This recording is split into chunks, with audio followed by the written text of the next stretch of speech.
what is the most important thing in interior design when you're thinking about designing an entryway?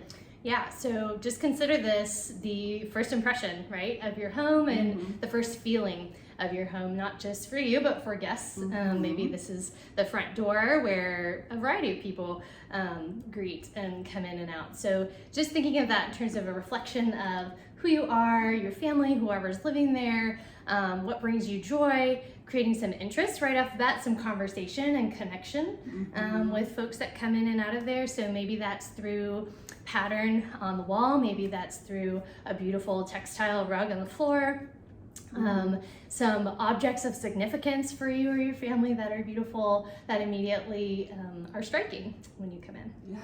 Yeah, that's very true. Also in Feng Shui, it's like the transformational space between outside and inside, and it's the way that your home greets you. And also your energy changes when you're outside, your energy changes when you're inside, so it's kind of passing through this portal. So how do you want that initial reaction to feel? So very similarly, you want it to be really impactful and really like uplifting and welcoming, and also really like clean and easy to take care of and maintain. You want things that inspire you when you walk in. Like I call that one of the power placements. So whenever you first walk in the door, what is the first thing that you see? And use that space and that artwork as a bit like a manifestation tool. Like what are you wanting to see happen in your life? Consider the artwork that you're placing around you, as far as like subliminal effect goes, but at the entryway it's really important. And also just, you know, this is kind of silly to say, but just make sure that your door opens easily. Make sure functionality. Make sure that there's nothing that you're fighting with. There's nothing that you're like tripping over. A lot of people have shoes in their front entryway. Like make sure that they're put away properly, so whenever you're coming back in, you're not like tripping over anything. Your door opens. Your door handles are easy to open, and nothing is sticking.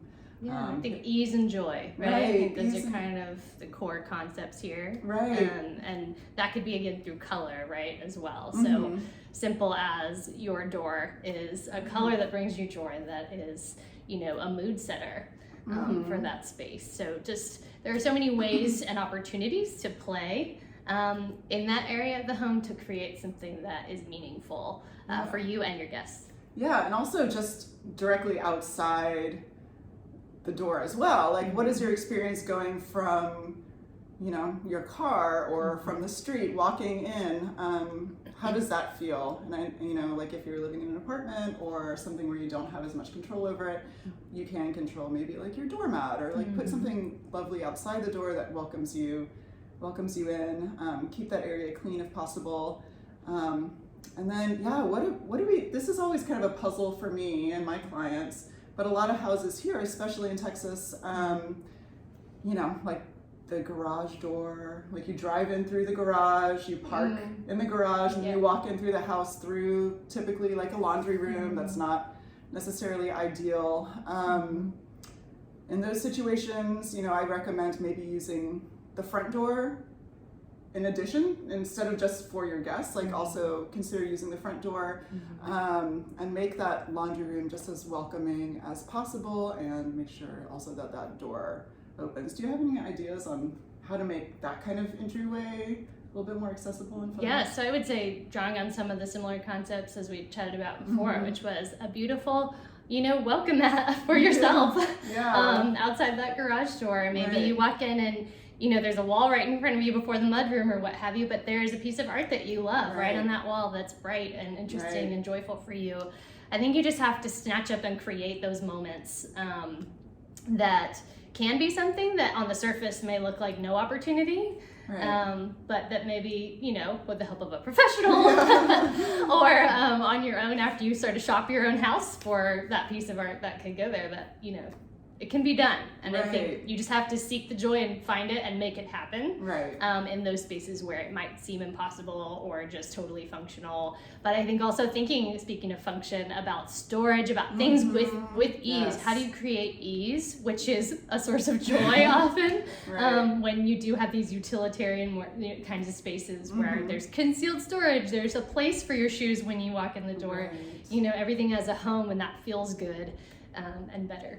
Yeah, and also, you know, you don't want to walk into your house and see like a pile of laundry and you're like, Yes. "Ugh, all these tasks."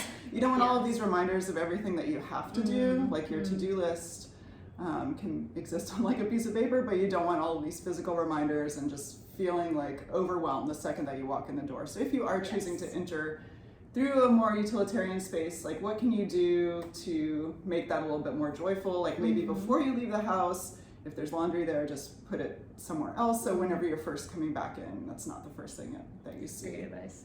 Yeah, so I know it's tricky, and you know, we do the best that we can, and sometimes you're gonna walk in and see laundry, and that's fine. Just but just keep it in mind that it's something that could affect you. So yeah, the entryway is the first thing that I always look in a space, and just, you know, what you, it's kind of like this art sculpture that you're creating. So it's like however you're feeling manifests in the space. And if you also want to see a change, like if things aren't going great for you and you want to see a change, like changing the entryway, and just like moving things around and just keeping it fresh, keeping it clean can make a big difference as It's well. a small space that can make a big impact in it. Right. So I wouldn't underestimate. I think is important to remember the power of that. And with, you know, not a lot of investment, maybe some things you already have that you love, shifting them into that space could really make a difference. Yeah. Awesome. Well, thanks for listening.